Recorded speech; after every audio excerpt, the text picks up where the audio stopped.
hacemos un enfoque sobre política, música, cultura, más política, historia sociedad, y, por si fuera poco, política. todo en un solo lugar, en contexto, en la calle, donde los jóvenes se toman la palabra. Esto es Al Derecho y al Revés.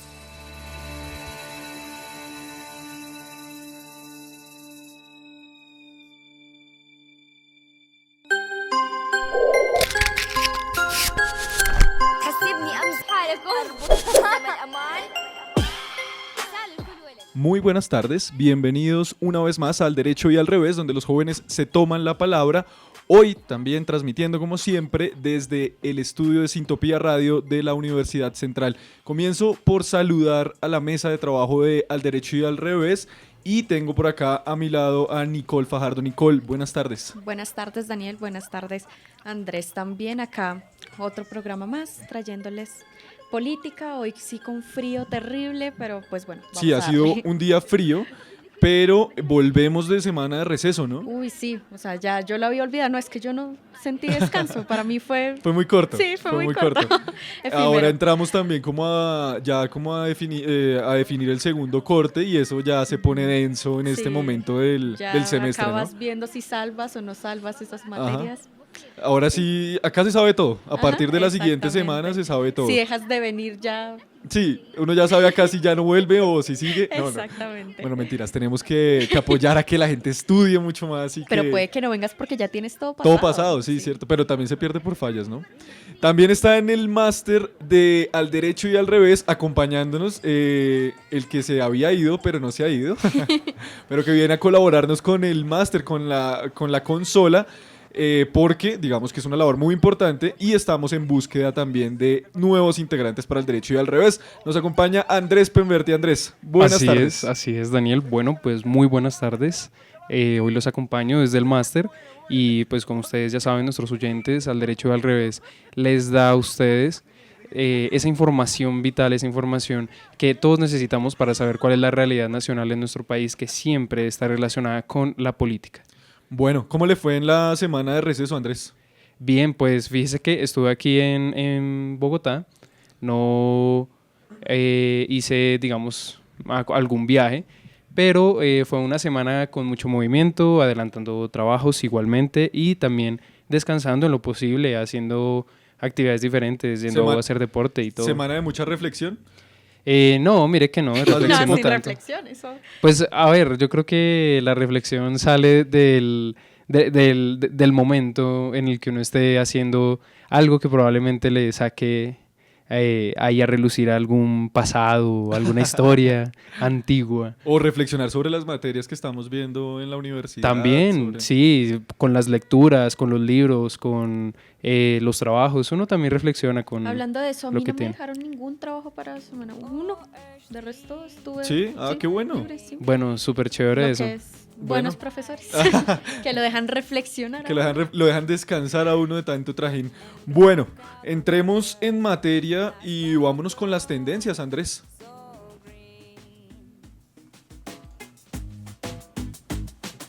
The moon, how come we look downward to find us, to find us. Lo que está hablando la gente en tendencias.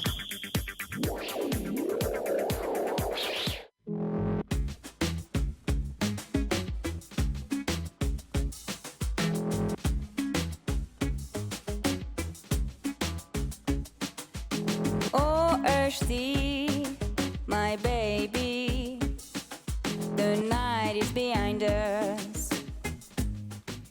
Bueno, y hoy en tendencias, ya que tenemos la ausencia de una integrante muy importante de nuestro programa, Adriana Ochoa, que no pudo venir hoy, que es la encargada de todo lo que tiene que ver con redes sociales, pues voy a hacer la labor de ella.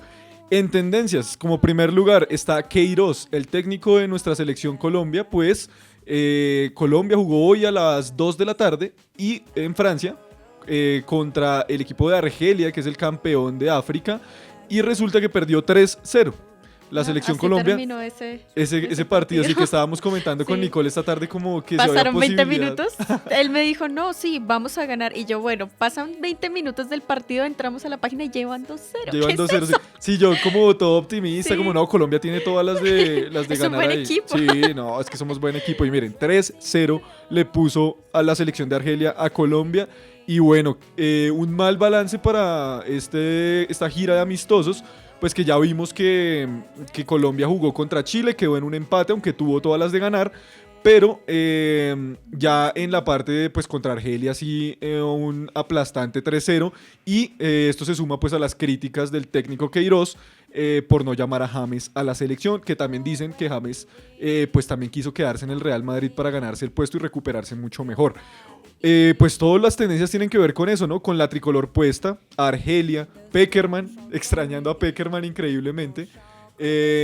Y Colombia, bueno, Falcao, Murillo, Quintero, todas las tendencias hoy tienen que ver con fútbol y por supuesto con todos los jugadores de la selección Colombia. No me tocó tan difícil la tarea de Adriana. Sí, o sea, Simplemente tendencias de la el selección trabajo Colombia. Sí, muy fácil. Nos pueden seguir ya mismo en @Agencia Central de Noticias en Instagram y también en Facebook. Estamos como Agencia Central de Noticias. Ahí van a encontrar toda la información de Sintopía Radio y toda la información de Agencia Central de Noticias para que estén muy conectados y escuchen nuestros programas y por supuesto al derecho y al revés.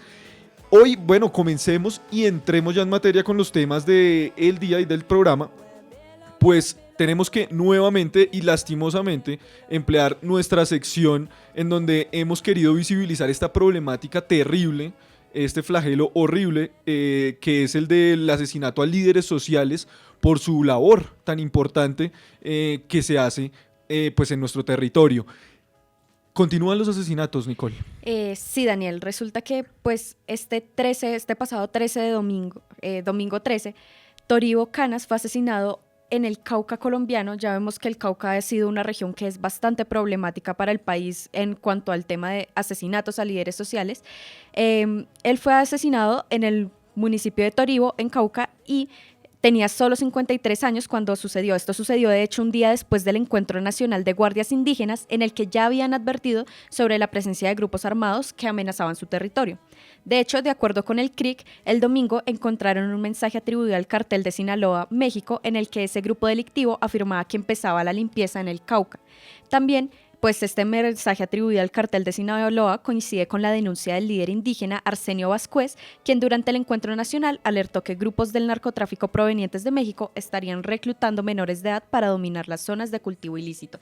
Así que, como vemos, hay otros como implicados en este asesinato a líderes sociales en el Cauca. Es una región que es bastante problemática porque se nota que hay varios grupos armados que están disputándose por territorios, por conseguir como vías para distribuir, supongo que drogas, y pues los que llevan del bulto son estas personas que están trabajando en estas comunidades y en especial en el Cauca los líderes indígenas. Sí, en el Cauca el tema está tremendo, lo hemos venido contando por meses, que el Cauca es una zona muy difícil para el tema de la realización de hecho, labores la mayoría sociales. de últimos asesinatos han sido en el Cauca. Pues se habla mucho de carteles mexicanos que están ya instaurándose en esa zona del país, en todo el Cauca, y digamos que el gobierno, ya lo hemos dicho varias veces, debe ponerse las pilas con este tema. En especial cuando se hacen llamados con tiempo. En este caso ya habían denunciado la presencia de este grupo o pues como, sí,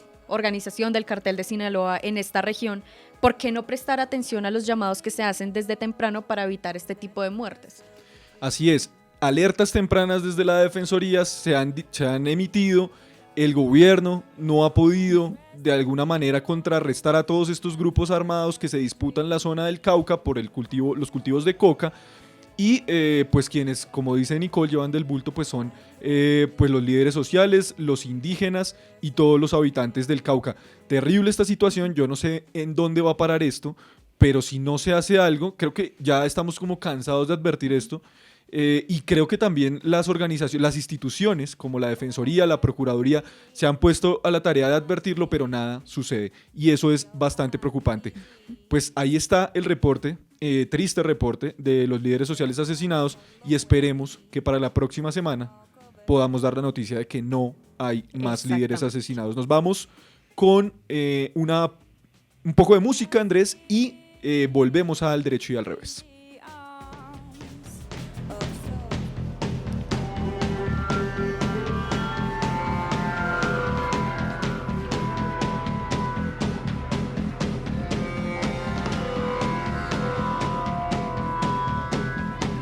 This is the time to keep the cows inside, to be able to give birth to a dancing star, to burning star, dying and burning to die, dying and burning to die.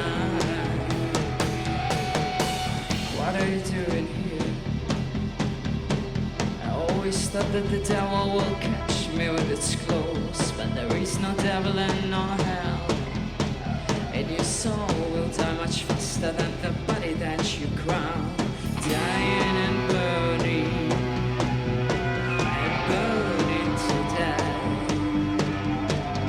dying and burning to die. Don't be afraid of anything. Don't be afraid of anything. Volvemos entonces al derecho y al revés, después de esta pequeña pausa musical, y entramos con los temas que bueno, que vamos a trabajar el día de hoy. Nicole, se elige, después de nosotros haber hecho ya acá en el programa, de haber hablado del tema, se elige el nuevo registrador nacional. Sí, Daniel, resulta que el elegido es Alexander Vega después de 3 meses que se tomaron los presidentes de la Corte Suprema de Justicia, del Consejo del Estado y de la Corte Constitucional para elegir como registrador general al candidato Alexander Vega del partido de la U. Él será el encargado de reemplazar en su cargo a Juan Carlos Galindo Vaca, que termina su periodo a finales de este año. Para pues, postularse como nuevo registrador nacional, se hizo un proceso en el que la entrevista que se hacía representaba el 30% del puntaje final, equivalente a 300 puntos, de modo que no resultó difícil que en medio de la competencia y los cabales de los finalistas, pues se nombrara a este individuo, Alexander Vega, como ganador. Se creó una controversia, pero de eso ya les voy a hablar, de todas las cosas que vienen detrás de la elección de él. Pero pues digamos que a él en la experiencia no le fue tan bien. En hoja de vida realmente sacó un puntaje bajo y estaba de penúltimos en la lista. Y de repente en la entrevista se sube y queda de primeras. Sí, y le fue muy bien también en la prueba de conocimientos. Sí, también en la prueba de conocimientos, que la prueba de conocimientos y la entrevista adquirieron un mayor porcentaje para esta elección. para esta elección, cosa que pues generó bastante controversia. Resulta pues que desde su salida del CNE, Vega ha trabajado como consultor internacional y director en Colombia de Transparencia Electoral, mientras que los presidentes de las 3 altas cortes, que este año son Gloria Estela Ortiz en la Constitucional, Lucy Janet Bermúdez, la ponente que salvó del fallo que salvó la magistratura de Vega en 2015, recordemos eso. En el Consejo de Estado estaba Álvaro García. Ella estaba en el Consejo de Estado y Álvaro García en la Suprema. Ellos son los 3 presidentes de las que 3 que altas se cortes encargaban de nuestro elegir país. al registrador Sí. nacional.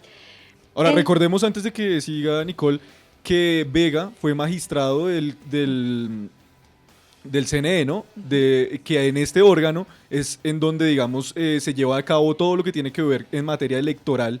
Y él fue magistrado del CNE a nombre del partido de la U. Exactamente. También hablemos de que pues la hoja de vida, que pues le fue un poco mal, sacó apenas 40 de 200 puntos y el puesto 15 entre 16 por su poca experiencia profesional, lo que muestra que de no haber cambiado el reglamento que ya estaba estipulado desde antes sobre los puntajes que tenían cada uno de estos factores, pues él no hubiese subido como registrador nacional. Vega pues también fue criticado porque tenía muchas conexiones políticas y esto fue lo que le abrió paso para poder presentarse como candidato a registrador nacional, lo que pues o sea, dio mucho revuelo porque muchos decían como, bueno, él se abrió camino pero a punta de hacerse amigo de muchos políticos. Ajá. Y es que está como de moda llegar a los cargos sin experiencia, ¿no? Exactamente. Y pues que no se tiene en cuenta, o sea, parece que se arreglan las cosas para que eso al final no tenga importancia y pues no debería ser así. También hablar que Ávila, que es el subdirector de la Fundación de Paz y Reconciliación, también, Ariel Ávila, sí. sí, también señaló que Alexander Vega está siendo acusado actualmente por una supuesta venta de fallos mientras fungía como magistrado del Consejo Electoral. Ah, ¿qué tal? Entonces, Sí, mucho revuelo en redes sociales. Eso fue el mismo día que el senador Álvaro Uribe se presentó a indagatoria en la Corte. exactamente. Pues ese día, digamos que pasó de agache la elección del nuevo registrador. Pero el señor tiene muchas controversias a cuestas, como por ejemplo esa que nos está De contando hecho, Nicole. respecto a esto, Ariel Ávila en una entrevista que hizo para RCN Radio dijo que Alexander Vega tiene 3 grandes cuestionamientos actualmente. El primero es que inició su carrera política de la mano de Ñoño Elías y Musa Besailé, ambos presos por temas de corrupción e involucrados con Odebrecht y el escándalo de Fonade, y la llegada de Alexander Vega al Consejo Electoral fue liderada por esos 2 ex senadores, afirmó Ávila. Sí, Entonces, eso es grave porque los señores Musa Besaile y el Ñoño Elías están presos por el tema del cartel de la toga y de Odebrecht. Ellos ya están, digamos, presos, están recluidos y pues este señor es muy cercano a estos 2 ex senadores y pues eso lo deja pues muy mal parado. Ahora, también tiene otro cuestionamiento y es que fue director ejecutivo de Transparencia Electoral. Y en este cargo, él invitó a Washington a los magistrados, ¿no? Que ya nos había nombrado Nicole, y pues ellos, como decía Nicole, participaron en su elección, lo que también lo deja muy mal parado. Pues asumirá el cargo en diciembre, no ha hablado de nada, porque dice que no quiere interferir en este proceso electoral que se lleva a cabo. Recordemos que ya estamos a 2 semanas de las elecciones regionales. Y pues obviamente digamos que él dice que no quiere interferir en eso, por lo que dará declaraciones cuando haya pasado el proceso electoral. Promete también que va a implementar los procesos digitales en la registraduría y pues digamos que con eso fue parte de la entrevista, ¿no? Sí, Él que eso fue prometió ese tipo de cosas. lo que lo hizo. Sí, como subir un poco, su porque puntaje. digamos que dice que va a reformar la registraduría en cuanto a lo digital. Veremos si logra ese voto que se ha tratado de implementar con lo digital, pero digamos que en este momento hay reconocimiento de huella digital en las registradurías en muy pocas y eso ha sido un lío. ¿Cómo será el voto a través de eso, no? Vamos a ver cómo le va al señor Vega, pero bueno, con todos estos cuestionamientos deja mucho que pensar y es muy triste que la función pública pues se vea enlodada por este tipo de cosas y que además este tipo de personajes lleguen a estos lugares con tantos cuestionamientos. Es que estos cargos son bastante altos y fundamentales. No solo llegan con cuestionamientos, sino que ahora sin experiencia. Claro. Entonces un montón, Exacto. una sopa perfecta para algo que podría salir muy mal. Muy mal, sí, caldo de cultivo. Ahora, es un cargo fundamental para la democracia en Colombia. Ya oímos que el señor Galindo, que es el actual registrador, tuvo muchos cuestionamientos en la pasada elección presidencial por los formatos que llenan los jurados, en donde parecía que habían muchas inconsistencias en los votos y que se sumaban votos y se quitaban votos a candidatos, y pues obviamente esto es gravísimo, y pues este señor que es muy cercano al Ñoño Elías y Musa Besaile, que son 2 corruptos conocidísimos, pues le deja a uno un muy mal sabor de boca, ¿verdad? Bastante. Vamos a ver entonces cómo sale eso. Nos vamos entonces con Panorama Global y ya volvemos al derecho y al revés.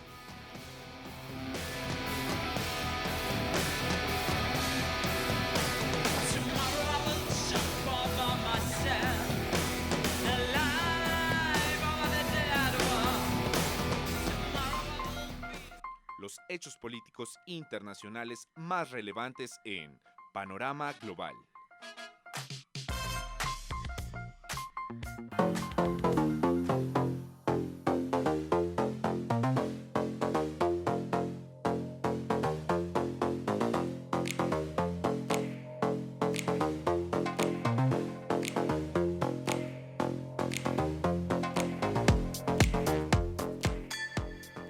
Seguimos entonces en Al Derecho y al Revés con Panorama Global. Y hoy, que yo soy el suplente de Adriana Ochoa, que no vino, que si nos está escuchando, entonces le mando su saludo. Entonces yo como suplente voy a tomar la sección también de Panorama Global. Estás en modo Adrián. Sí, estoy en modo Adriana. Pues resulta, les quiero contar y creo que lo han visto en esta semana, el lío tan grave que hay en Ecuador. Ecuador, digamos que vive en estos momentos una convulsión, bueno, digamos que ya no, pero en esta semana vivió una convulsión muy importante y pues un caos completo a raíz de varias acciones del gobierno actual de ese país, encabezado por el señor Lenín Moreno. Pues resulta que el Fondo Monetario Internacional le dio algunas recomendaciones, entre comillas, que yo diría exigencias, al gobierno de Lenín Moreno para acceder a un préstamo por 4.209 millones de dólares para subsanar el déficit fiscal de ese país, que es del 3,7% del Producto Interno Bruto, cosa que es bastante dinero. Lo que hizo que el mandatario presentara una serie de reformas económicas que sus detractores denominaron el paquetazo. Así se le conoció a esto y por eso comenzaron, digamos, todas estas revueltas. Pues este paquetazo consiste en eliminar los subsidios al combustible, por ejemplo, lo cual aumentó los precios en más de un 130%. O sea, imagínense, más del doble de lo que ya valía el combustible por galón. Esta reforma, este paquetazo, como lo han llamado, también incluía reducir las vacaciones a los servidores públicos, por ejemplo, disminuir aranceles, aumentar el IVA y suprimir los impuestos de importaciones tecnológicas. Todo esto para ahorrar más de 1.000 millones de dólares al año, sin que si el gobierno no hacía esta serie de recomendaciones, entre comillas, del Fondo Monetario Internacional, pues el fondo no le prestaría o no le prestaba el dinero. Entonces el señor Lenín Moreno, pues ¿qué hizo? Sacó un decreto para, por ejemplo, aumentar los precios del combustible y quitarle los subsidios a ese hidrocarburo. Pues esto desató una serie de protestas en diversos sectores del país, lo que hizo que hasta el presidente huyera del Palacio Presidencial, que está ubicado en Quito, e instaurara su sede de gobierno en Guayaquil. El presidente, digamos que aducía esta serie de protestas a un golpe de Estado fraguado por el expresidente Rafael Correa y por Nicolás Maduro, ¿no? Parece que Nicolás Maduro está metido en todo lado. O sea, él, Dios mío. Es como la carta... Holocausto nazi, Nicolás Maduro. Digamos, si tengo problemas, saco la carta a Nicolás Maduro. Eso es top en Latinoamérica. Entonces, según el señor Lenín Moreno, Rafael Correa y Nicolás Maduro habrían pagado vándalos y acusó también a estos dos, al expresidente Correa y al presidente Maduro de Venezuela, de instrumentalizar a los indígenas. Lo que esto, pues, digamos que fue como un insulto para las comunidades indígenas y, pues, volvió este caos tan grande porque pasó como cuando Juan Manuel Santos dijo que el tal paro no existe, sí. El tal paro agrario no existe y se armó, todo ese caos. Pues así mismo, pero en peores condiciones le pasó a Lenín Moreno. Pues resulta que en Ecuador las comunidades indígenas están muy organizadas y además son muy fuertes. Han demostrado que no son títeres de nadie, eso lo han demostrado a través del tiempo, y han derrocado 3 presidentes. O sea, Abdalá Bucaram, Yamail Mahaut y Lucio Gutiérrez. Digamos que no solo las comunidades indígenas, pero sí un gran apoyo de las comunidades indígenas y el resto del país. El expresidente Correa entonces se pronunció y ha querido también capitalizar todo este descontento y pues ha salido a hablar en medios y pues ha salido con unas frases bastante polémicas. Pero digamos que esta capitalización de este descontento de Correa pues ha hecho que los indígenas pues digamos que se indispongan bastante y han llamado a esta acción del expresidente Rafael Correa de oportunista, un movimiento oportunista del expresidente. Y qué bueno que lo reconozcan. Sí, y bien que las comunidades indígenas digan somos independientes, ahora que está de moda lo de independientes, sí. ¿No? Correa ha dicho a la BBC que si se requiere retomar el poder, lo hará. ¿Ah? ¿Pueden creer esto? Después de tantos años en el poder, que además dejó en déficit parte del Producto Interno Bruto del Ecuador en más o menos un 7%, pues ahora dice que va a retomar el poder si es necesario. Sí, en las protestas se veían muchas pancartas. Pancartas, eso. ¿Te estás tomando el lugar de Adriana? Sí, estoy en modo Adriana. En donde se veía Correa dictador, o sea, entonces tampoco es como apropiarse, ni siquiera es su lucha, o sea, porque va... No, él salió a capitalizar desde Bélgica, además, porque está en Bélgica, ya no volvió al Ecuador porque tiene un proceso judicial abierto por varios... Huyendo también de la ley. Huyendo también de la ley. No se ha presentado, lo ha hecho a través de Skype y bueno, eso es otro lío del señor Rafael Correa. Pues a todo esto los indígenas salieron a marchar a las calles y llegaron a tomarse pues trataron de tomarse el Palacio Presidencial y salieron, además de hacer una danza de la guerra, pintados sus caras y todo lo que amerita la ocasión para la guerra, salieron con sus lanzas a las calles, y esto pues digamos que también se vio atravesado por muchos abusos policiales, como pasa acá con el SMAT, tal cual, una cosa brutal, hubo muertos y también pues enfrentamientos entre el ejército y la policía, el ejército defendiendo a las comunidades. Hubo más de 740 capturados en Sí, estas muchísimos. protestas. Ahora, hay unas imágenes del ejército defendiendo a un parte de la comunidad y enfrentándose a la policía, cosa que me pareció bastante preocupante porque eso sí puede devenir en un golpe de Estado. Pero bueno, finalmente Lenín Moreno, presidente del Ecuador, ante toda esta presión social, decidió sentarse con las comunidades indígenas, sentarse a negociar y derogó este decreto que traía las reformas tan polémicas, las reformas económicas, y ha dicho que van a trabajar en conjunto para poder sacar adelante, digamos, unas reformas que no sean tan graves, pero que permitan subsanar los problemas económicos que tiene el Ecuador. Pues ese es el tema que está pasando en Ecuador. Las cosas se han calmado. Ya hoy estaban limpiando las calles porque quedó todo vuelto un desastre. Sí, saqueos por todos De todo, lados. fuego, caos total. Pero bueno, ya vamos a ver si van a arreglar ese problema entre las comunidades y el Ejecutivo. Ojalá lo hagan, porque muchas veces acá cuando ha habido paro se dice como, no, sí, para calmarlos, y Sí. luego no salen Ahora, con las nada. comunidades indígenas allá son Sí. a otro precio, están muy organizadas, son numerosas y tienen mucho poder social. Entonces eso también pues es Ojalá importante. influya. Ahora, es muy importante también ver que después de esto, pues Lenín Moreno ha quedado notificado que el pueblo de Ecuador tiene voz y puede salir a protestar por sus derechos, y no le va a quedar tan fácil pues instaurar reformas tan graves en el país. Tan radicales. Sí, y pues bueno, vamos a ver si las comunidades indígenas le permiten también continuar con un gobierno, y bueno, y todo el país le permite continuar con un gobierno que tenga pues legitimidad. Después de esto pierde una fuerza tremenda el gobierno de Lenín Moreno, y se presta pues también en determinado momento, si no hace las cosas bien, pues a que también salga como sus tres antecesores, pues digamos cercanos también, porque fue digamos, todos estos expresidentes del Ecuador que salieron del país, que salieron del cargo, pues fue hace muy poco, relativamente hace 10, 15 años, antes de la llegada de Correa. Entonces, pues vamos a ver cómo continúa la situación en Ecuador. Nos vamos a una pequeña pausa institucional y ya regresamos con más de Al Derecho y al Revés. Volvemos al Derecho y al Revés, y les recuerdo que nos pueden seguir a través de @Agencia Central de Noticias en Instagram, y nos encuentran en Facebook por Agencia Central de Noticias también. Los invito a que nos sigan, nos comenten todos los temas que estamos tratando, sugerencias, reclamos, todo ahí en las redes sociales. Y para quienes nos siguen en la cuenta de Instagram de @alderecho_piso, recuerden que estamos migrando a la cuenta de ACN para que nos sigan allá, porque ya no estamos subiendo contenido al derecho. Sí, @Agencia Central de Noticias. Entonces, sigamos entonces, y resulta que hay una división al interior del partido FARC. Se fragmenta este nuevo partido que resulta tras la firma de los acuerdos de La Habana. ¿Cómo es eso, Nicole? Bueno, Daniel, resulta que después del retiro del acuerdo de paz de Iván Márquez y otros guerrilleros que regresaron a las armas, se produce una nueva división en el partido Fuerza Alternativa del Común, pero de carácter político. Andrés París, de las antiguas directivas de las FARC, comunicó la creación de una asociación que reúne, según él, a 2.000 excombatientes que no están satisfechos con la presidencia de su partido en manos de Timochenko.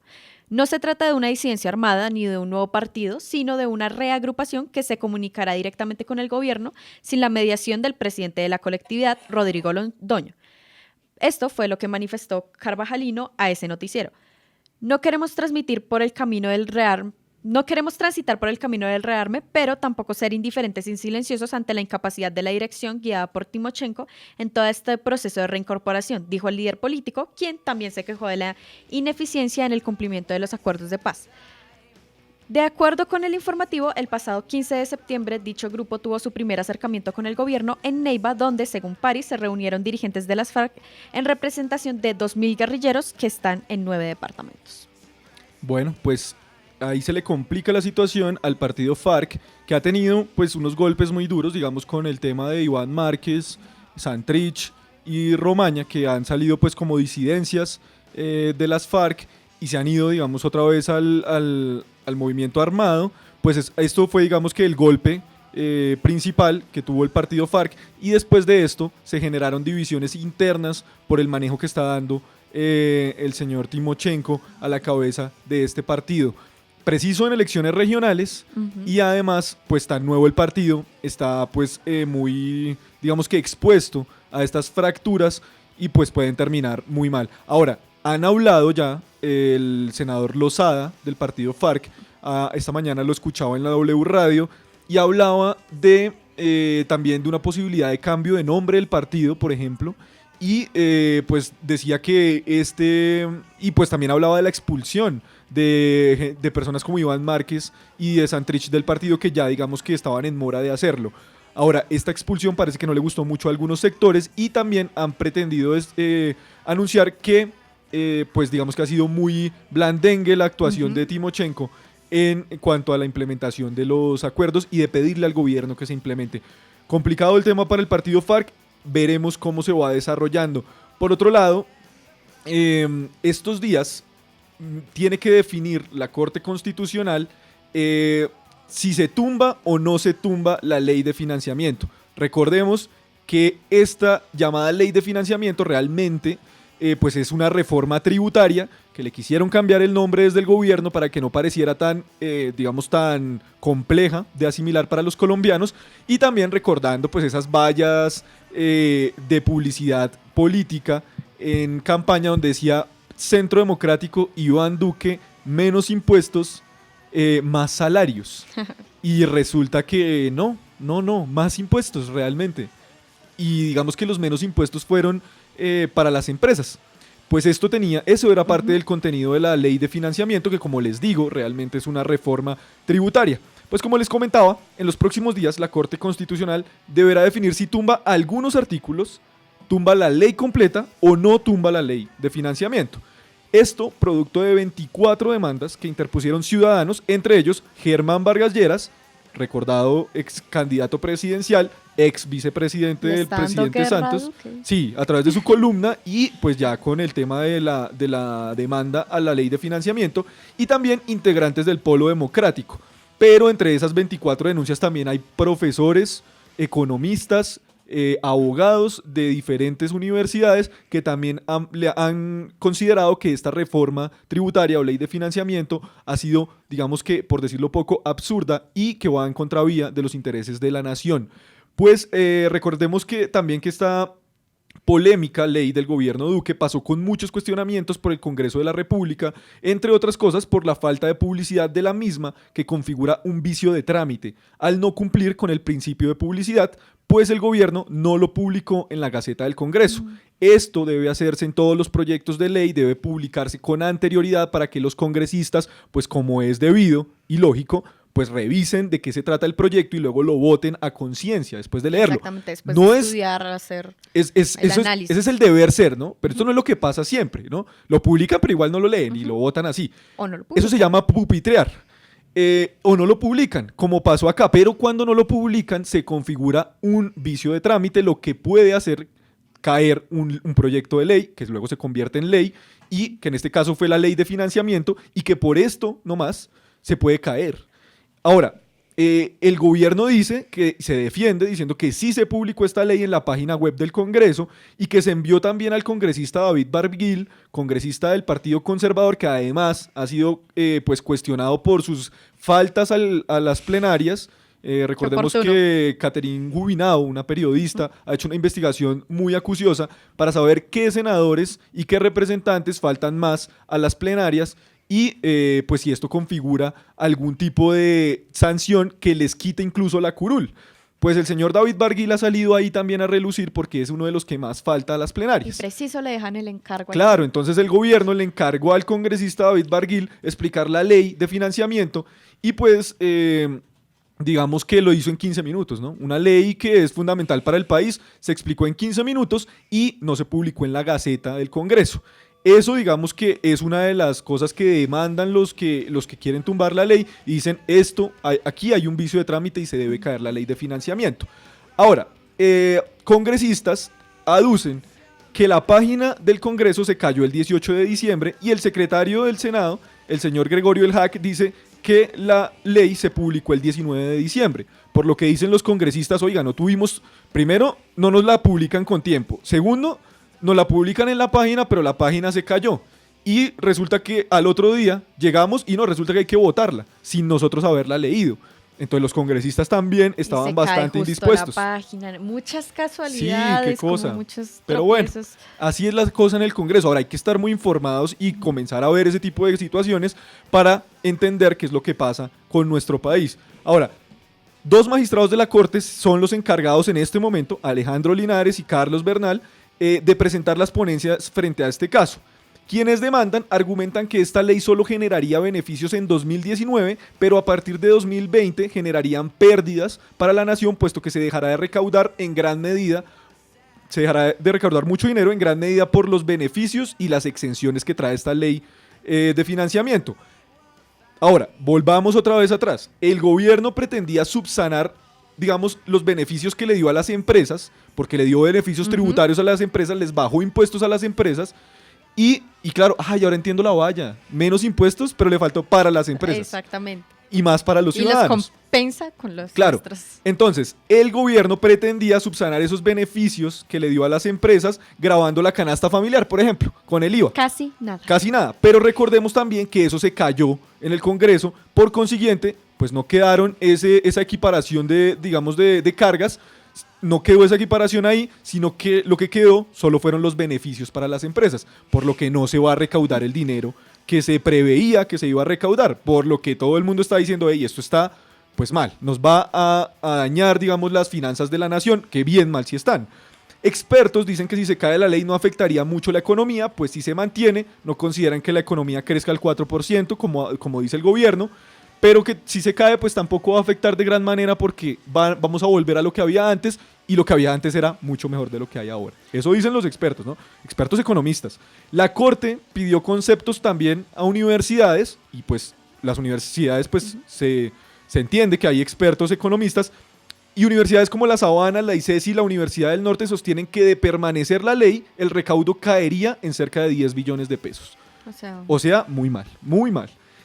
Esto va a tener tres efectos políticos, jurídicos y económicos. En lo político, pues el gobierno, si se le cae la ley de financiamiento, tendría que presentar una nueva reforma tributaria y pondría en aprietos reformas que quiere presentar, como son la laboral y la pensional. Además, quedaría con muy poco margen de maniobra porque pues ya digamos que credibilidad estaría poca. Ahí sentado solo con el título de presidente. Pues además tiene muy poquita maniobrabilidad en el Congreso, no le hacen caso, no le votan los proyectos y pues otra ley de financiamiento, reforma tributaria, como la quieran llamar esta vez, va a ser muy difícil de que pase.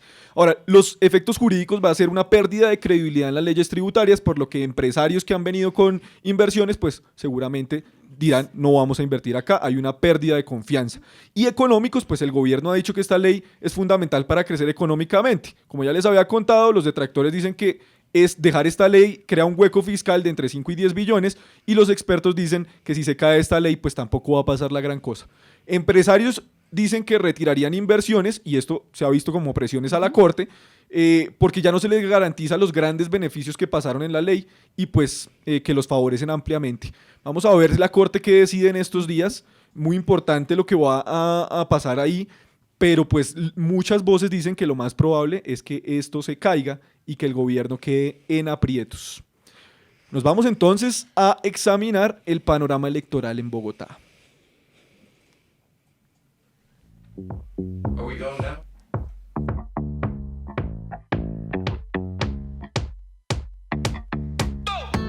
It was a peaceful night till you walked in, causing a scene, following me, you and all of your friends. You won't let this go. Los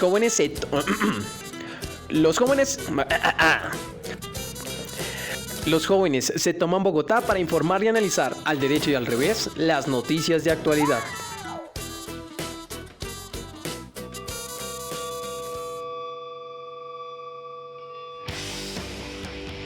Don't waste your time. It's easy when you're wrong. And don't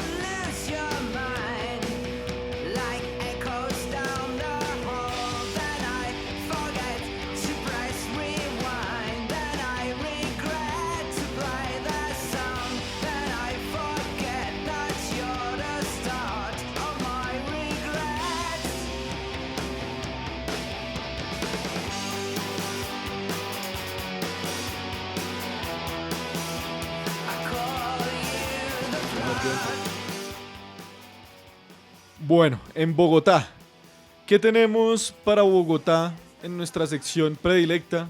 Nicole Fajardo. Nicole.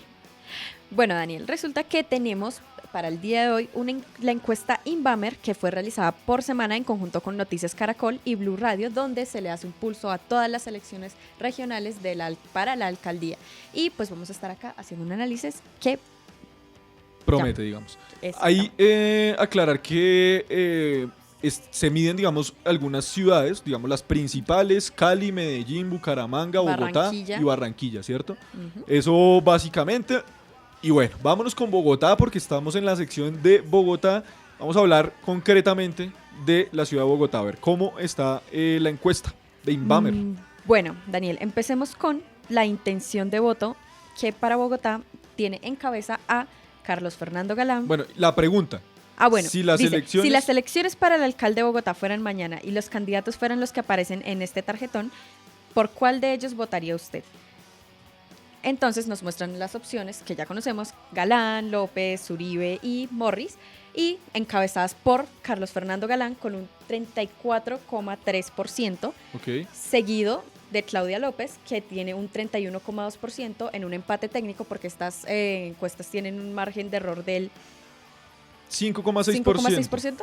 Muy alto, digamos. Sí, bastante alto, o sea, porque lo general es mantenerlo entre como un 2 a 4, y de eso hecho, es eso como no lo debería. que uno está acostumbrado, ¿no? Ujú. A ver, como Y no. de aquí hay hecho un no margen del debería 2. hacerse según la estadística, pero bueno, ahí ya ellos Sí, son decidirán temas cómo. académicos. Sí. Pero bueno, sí, aparte, muy raro, el 5,6% de margen de error, ¿no? Que tiene esta encuesta. O sea, podría ir primero perfectamente Claudia Sí, y no. podría incluso tener el margen de error a la baja Carlos Fernando Galán y quedaría por debajo del 30%. Incluso si Miguel Uribe Está subiera... por encima y Claudia bajara, estarían Claro, o sea, prácticamente- queda como en un limbo esta encuesta con ese margen de error que además ha sido criticado por los candidatos, ¿no? Exactamente. Bueno, entonces, Miguel Uribe Turbay con un 18,3% Y Holman Morris con un 10,8% siguiendo. y el voto en blanco con un 5,4%. De hecho, yo hablaba con Daniel que nos había parecido un poco extraño, como que ese bajonazo del voto en blanco, cuando pues la opinión popular, o sea, como que vemos que nadie tiene muy bien definido como que puede pasar para estas elecciones a la Sí, como alcaldía, a pero estas sin embargo, alturas. pues así es. En otras encuestas el voto en blanco ha aparecido semanas atrás en 10, 15%. Sin Exactamente. embargo, uno entiende que va decantándose ya los votos, pero pues también es que... Iba de terceros, ¿no? Claro, ¿De en cuartos? muchas encuestas el voto en blanco superaba incluso a Holman A Morris. Holman Morris, sí, ¿no? exactamente. Ahora, recordemos que la recolección de estos datos se dieron entre el 3 de octubre y el 9 de octubre. Y recordemos también que las encuestas son una fotografía del momento. Si pasa un hecho, digamos, puntual, puede que esas mediciones se vuelvan volátiles, ¿no? Exactamente. Por ejemplo, esta encuesta fue realizada antes de que Ángela María Robledo declarara su apoyo oficial a Claudia López. A Claudia López, claro. Entonces Porque ahí esto podría ser como Ajá. un cambio. Incluso le podría quitar votos a Holman Morris y trasladárselos a Claudia López. Eso Exactamente. podría pasar. Ahora, una anotación ahí cortica antes de continuar. En Bogotá el margen de error es 5,6%, en Medellín es 6,2%, en Cali 6,2%, Barranquilla 5,5% y Bucaramanga 5,1%. 6,2%. O sea, en Medellín 6,2% es una locura. ¿Por Incluso, qué? incluso eso podría tener un candidato. O sea, hay candidatos que tienen incluso el 5%, el 4%. En especial porque son muchos y podría variar demasiado, Demasiado. fácilmente. como- Ahora, las muestras también, a ver, yo encuentro por acá las muestras, no sé si Nicole... sí, acá la tengo a la mano. Las muestras en cada ciudad fueron 600 encuestas. 600 encuestas que no sé, yo no sé mucho de estadística, pero para una ciudad como Bogotá, de 8 millones de habitantes, pues 600 encuestas creo que, bueno, yo no sé mucho de Habría que estadística, ver, ¿no? o sea, de dónde sacan como Esa esta muestra. cifra. Sí, O sea, ¿por qué la determinan? creo que nos deben muchas explicaciones las encuestadoras, ¿no? Sí, exactamente. Ahora, volviendo nuevamente a la encuesta, ¿qué podemos encontrar ahí? Bueno, Daniel, resulta que también tenemos como favorabilidad, desfavorabilidad, Sí. en la que Carlos Fernando Galán pues ha subido a un 51,9% de favorabilidad y pues su desfavorabilidad está en un 26,3%, o sea, subió demasiado. La pasada, en agosto, tenía 45,2%, entonces sube casi 9 puntos, Sí. 9 puntos en favorabilidad, mientras que Claudia López baja en favorabilidad de 47,3% que estaba en agosto a el 42,4% que está ahora en octubre, teniendo como desfavorabilidad 43,3%. También Miguel Uribe Turbay, que la verdad disminuyó pero unos punticos, o sea, ya con ese margen de error es como si no Sí, hubiese disminuido nada. que Ahora, es el que más tiene desfavorabilidad, sí, ¿no? 48,9%, la verdad no tiene muy buena imagen y eso que Incluso le hemos más- visto una campaña súper fuerte. Claro, y pues llena de publicidad. Incluso tiene peor imagen que Holman Morris, que ha tenido, digamos, varios cuestionamientos Es por cierto. por violencia de género. Pero eso sí, en favorabilidad, Holman Morris No, se queda sí, muy por detrás apenas el con un 16,4%. 16,4%, que es prácticamente, no, pues... Y ha tiene más- bajado, ¿no? Porque esta misma encuesta en agosto dijo que Holman Morris tenía 22,6% de favorabilidad. Sí, y de hecho ha aumentado demasiado en desfavorabilidad. desfavorabilidad, sí, señora. O sea, la verdad, las cifras preocupantes para Holman Morris. Ahora, Claudia López en favorabilidad ha bajado también, pero hay que decir que, digamos que su favorabilidad y desfavorabilidad son prácticamente No, iguales. igual, con ese margen de error podría ser que no hubiese... Mejor dicho, ni comentemos más esta encuesta porque con ese margen de error Sí, no ¿sabe estamos qué? en nada. Vuélvanmela a hacer. Sí. Con un menor margen de error. También cabe destacar que se volvió a hablar de cómo había sido nuestro querido alcalde Enrique Peñalosa Sí. sobre su desempeño, en donde pues se habla de como su aprobación o desaprobación, sí. para el mes de octubre, en el que un 3,6% pues no sabe, no responde, un 72,0% lo desaprueba, imaginen eso, o sea, 72% de desaprobación. y un 24,4% lo aprueba. No le sirvió de nada gastarse la millonada que se gastó en publicidad el alcalde de Bogotá con la plata de los Con bogotanos, la plata ¿no? de los bogotanos se gastó. Que nos hubiera servido para otro parquecito. Sí, Bueno, esos parques que tanto le gustan a él, o para otra caneca, que también o para otra le caneca. encantan las canecas a nuestro... Finalmente alcalde. hubiera sido mejor que en publicidad, ¿cierto? Porque eso no lo vamos a tocar para nada. Eso Sí, se no. perdió, mejor dicho. Mejor dicho, no hablemos de eso tampoco. Pero también la encuesta habla también del desempeño y de cómo, o sea, qué perciben los bogotanos de cuál es el mayor problema que hay en la ciudad. En Ajá. donde la que reina y ha reinado en todas las encuestas desde abril es la inseguridad, que para octubre marca un 46,4%, aunque disminuyó la preocupación, pero realmente esto es estable, o sea, yo creo que la mayoría de bogotanos se Creemos encuentran... en el problema Sí. de inseguridad. Sí, esto es gravísimo, ¿no? Se nota pues por todo lado y en todo el país, ¿no? Porque estas Exactamente. cifras se mantienen en todo el país. Sí. Ahora, sí. el siguiente ítem es movilidad con un 13,3%, el transporte público con un 11,9%, el desempleo con un 6,6% y de ahí para abajo con muy poco Y realmente si lo porcentaje. piensas, estas tres cosas son de las que más han hablado los candidatos. De hecho, los candidatos Movilidad, yo transporte poco he visto público. en otras propuestas sobre algún otro Sí, tema digamos que en cuanto a corrupción digamos que Claudia López ha hablado, pero para los bogotanos eso es apenas una preocupación del 3,5%. y no debería. Creo que la inseguridad es para los bogotanos lo principal, pero digamos que ahí hay varias propuestas encaminadas al tema de seguridad que no son tampoco muy claras, ¿no? Hay unas cosas en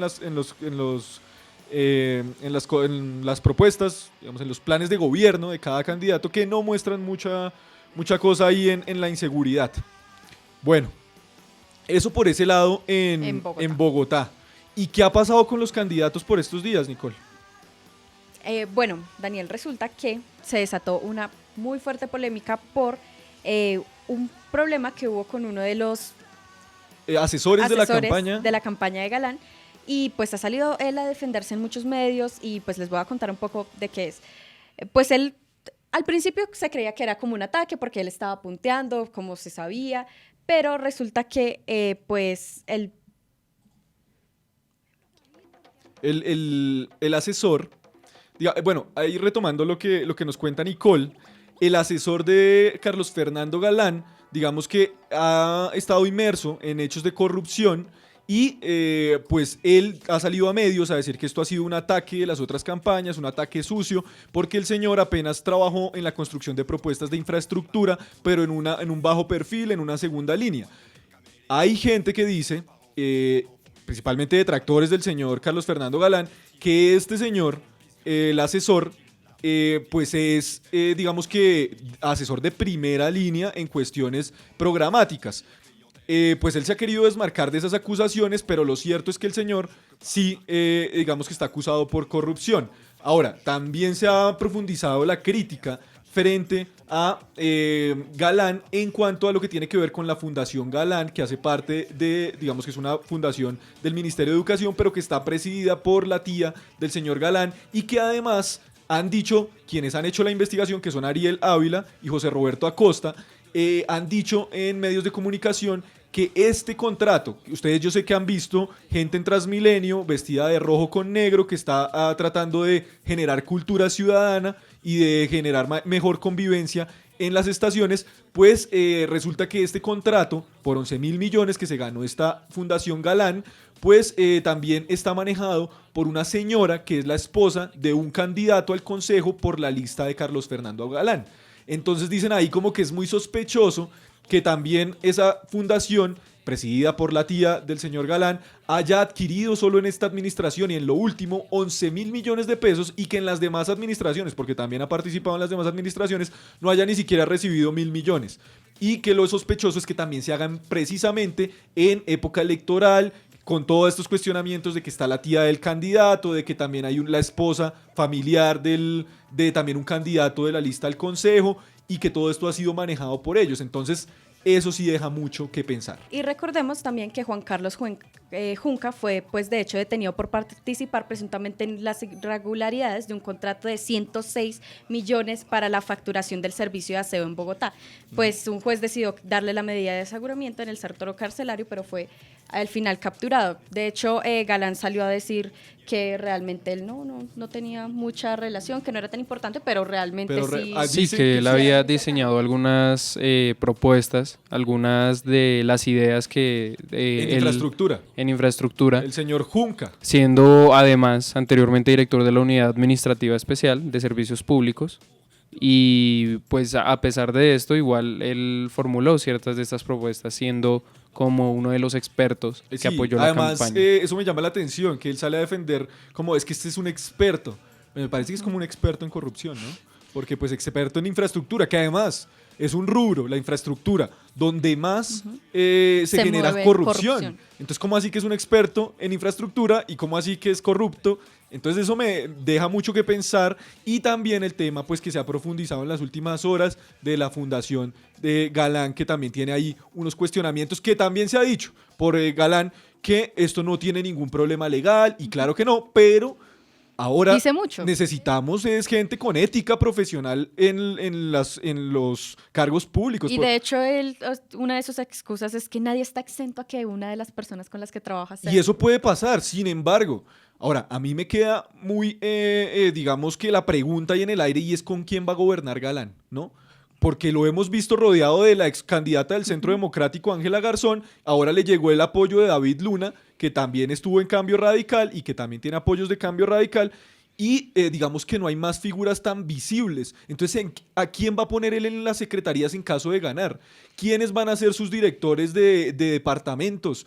¿Quiénes van a manejar el gasto público? Es imposible ignorar el pasado que él tiene. ¿Con quién se va a rodear? Ahora, la publicidad de varios candidatos al Consejo de Cambio Radical está apoyando, aunque el partido Cambio Radical no se ha pronunciado, y además, raramente el partido Cambio Radical no se pronuncia a favor de nadie, pero los candidatos sí hacen campaña a favor de Carlos Fernando Galán. A mí me deja mucho que pensar quién va a gobernar con el señor Galán en caso de que él llegue a la alcaldía. Sí, que eso es lo que genera dudas a muchos de qué va a pasar realmente. Por otro lado, también Claudia López tuvo un apoyo muy importante esta semana, y fue el de Ángela María Robledo, que se le desmarca, como ya lo había mencionado Nicole, que se le desmarca a Gustavo Petro, ¿no? Que por supuesto, recordemos que ella fue candidata a la vicepresidencia con el señor Gustavo Petro, y en este momento, recordemos que ella es una feminista desde hace muchos años, y no, digamos que no comulga con la candidatura de Holman Morris por sus cuestionamientos. Y ella ya desde antes había dicho que definitivamente no iba a apoyar la candidatura de Holman Morris, pero pues no se había pronunciado oficialmente para apoyar a Claudia López, lo que sí hizo ahora, y vamos a ver ahora esto. Me pareció eso una jugada política,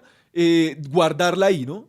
Yo creo que ya se habían hablado antes tal vez, y guardarla ahí para un momento crucial, y el momento crucial por supuesto es 2 semanas antes de la elección. Y en especial ahora que Carlos está punteando, ¿no?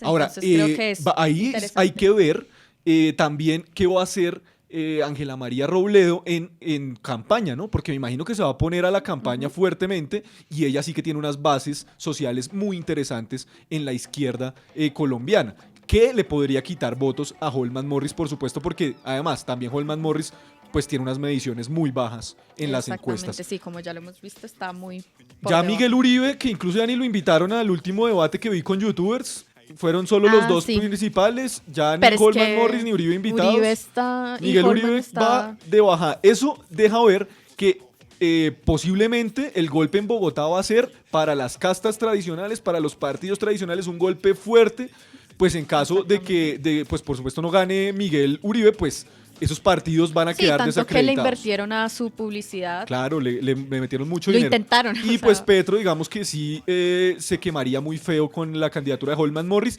que incluso se ha hablado de retirar esa candidatura. Es que yo creo que eso no pero fue una por jugada muy orgullo- inteligente. No fue nada inteligente. Pero por orgullo del señor Petro, que yo creo que es un Sí. hombre muy orgulloso, no creo que la vaya a retirar.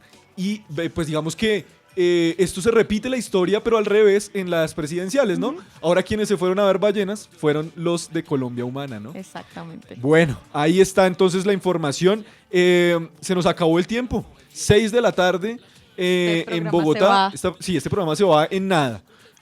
Bueno, pues los invitamos entonces para que estén muy pendientes. Miren, ya quedan 2 semanas para la elección regional y hay que estar muy pendiente del consejo, ¿no? El consejo de Bogotá y los consejos en general y las asambleas departamentales que funcionan en los municipios, en los departamentos, hay que estar muy pendientes porque es que ahí es donde también está la cosa, ¿no? No solo es votar por el alcalde, sino también votar por quien controla al alcalde, que en este caso son los concejales, y quienes controlan a los concejales y al alcalde, que vienen a ser los ediles, ¿cierto? Sí, cabe recordar, esa lista para votar por concejalas hay que pedirla, esa no la dan. No la dan, sí. directamente. Que no me parece. A Sí, mí, o deberían sea, darla, personalmente eso- digo, tienen que darle todos los Es tarjetones. igual de importante, Claro o que sea. y eso incluso muy importante. Es como si eligiéramos presidente pero no votáramos a Cámara y Senado. O sea, Claro. es que uno No se está yo- en nada. Exacto, y es muy importante porque es que en el Consejo es donde más se tramita la corrupción, porque ahí es donde llegan, lo mismo que pasa en el Congreso, es donde llegan el clientelismo, las compras de Pero lo de peor, por lo puestos. menos en el Congreso es más monitoreable. Claro, en el Consejo no, es- porque a la gente no le interesa. Exactamente. Pero ahí es donde tenemos que cambiar toda esa dinámica y tenemos que, además, que hay muy buenos candidatos para consejo, gente que, Y hay muchas que le opciones. interesa a Bogotá. Claro, hay Para por lo todo menos el unos mundo, 10 o sea. partidos y movimientos independientes, hay gusto para todos. No importa la expresión ideológica, pero lo importante es que no lleguen, digamos, a delinquir desde un puesto público. Entonces, Exactamente. muy importante votar por los concejales, pero también votar por los ediles. Las juntas de acción local son tan importantes como el consejo, tan importantes como la alcaldía, porque ellos son también quienes ejercen un control político. Exactamente. Vamos a estar hablando de eso en el próximo programa, ¿no? Exactamente, Daniel. Vamos a hablar a fondo de lo que es el consejo para que todos, digamos, nos empoderemos y tomemos la acción de votar al consejo, que es muy, muy importante. Y para cerrar, y ya para no extendernos mucho más, porque tenemos clase, les quiero recomendar en Estación Cultural, que no vamos a hacer mucho bombo ahí en la zona del pisador, porque se nos acabó el tiempo, pero resulta que esta semana se está llevando a cabo Ópera al Parque, digamos, un plan muy chévere, un plan salido de lo normal, y digamos que esta es la versión número 22 y la Orquesta Filarmónica de Bogotá ha preparado una programación muy interesante con 8 obras y 17 funciones entre el 11, que fue el viernes, al 19 de octubre, que es terminando esta semana. Creo que hay una programación muy interesante para que todos consulten la página de la Filarmónica de Bogotá, que es filarmonicabogotá.gov.co, y ahí en el lado derecho podrán encontrar la programación que está muy interesante. Como hay obras que son pagando con boleta, también hay unas obras gratis en el Teatro Colsubsidio, por ejemplo. En el Parque de la 93 se llevó a cabo este fin de semana, pero también habrán otras funciones. Y, por ejemplo, les voy a decir de una vez, bueno, el de hoy ya, pues, bueno, el de hoy hay un recital de Paola Leguizamón y de Jesús David Prieto en el piano, en el Auditorio Sonia Fajardo Forero, en la Conrad Lorenz, muy cerca aquí de la Universidad Central, para que vayan. Es a las 7 de la noche y a las 8 vamos a tener el concierto Chiraz Esto es un estreno en Colombia, la banda filarmónica juvenil. Esto va a ser a las 8 de la noche en el Teatro Mayor Julio Mario Santo Domingo, que queda ubicado en el norte de Bogotá. Para mañana, a ver, les cuento para mañana qué hay. En el Centro Cultural del Gimnasio Moderno a las 7 de la noche, Festival de Ópera al Parque Amal y los visitantes nocturnos.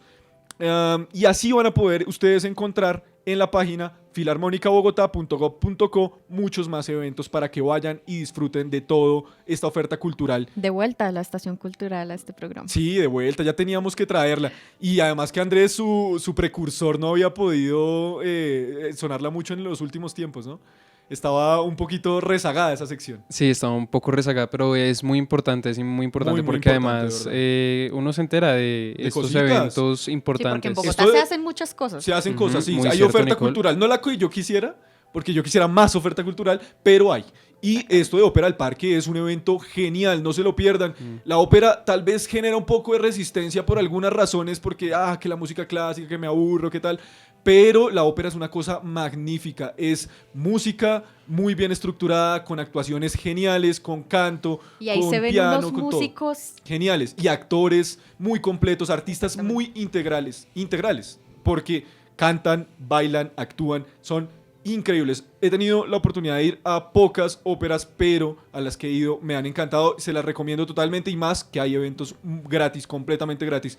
Y películas, recomendarles, me vi el Joker, genial, ya estábamos hablándolo con Nicole, que no sí. le gustan ese tipo de Sí. películas, pero no sé, mi amigo Andrés ya la vio. Sí, la vi este fin de semana ¿Qué y tal? también me pareció muy buena. Sí, Muy todo buena, el mundo ¿no? tiene muy buenas reseñas. Sí, que es la verdad que no es una historia de origen del Joker, y es muy, Ujú. muy interesante cómo se construye a partir de la idea de una enfermedad mental psiquiátrica. Ya decía yo que esas cosas a mí me deprimen, no. Sí, tal vez no te gustan es por eso, pero es un tema muy interesante en el día de hoy, en el mundo de hoy, en el mundo actual, y es muy chévere pues también observar desde otra cara, desde otra perspectiva, lo que sufre un enfermo psiquiátrico.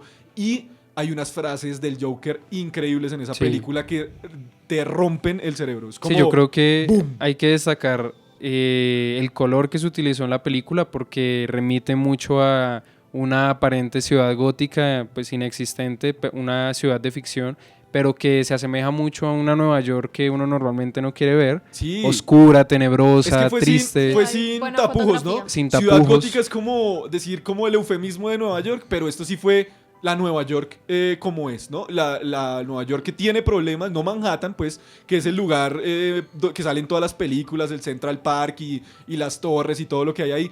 No, es el Nueva York de verdad. Sí, pues la actuación de Joaquín Phoenix y Muy también el buena. guión, lo que usted menciona, muy buenas frases, muy bien estructurado el guión, Increíble. con Me cosas muy encantó. interesantes. Me encantó la película, así que recomendadísimas. Por ahí están otras, está Monos, está historias de terror para contar en la oscuridad. Por ahí hay un montón de películas. Esto fue todo por hoy, nos pasamos un montón otra vez como siempre. Esto fue todo por hoy en Al Derecho y al Revés. Agradecerle a mis compañeros que hacen posible este programa. Yo soy Daniel Romero, nos oímos el otro martes. Chao.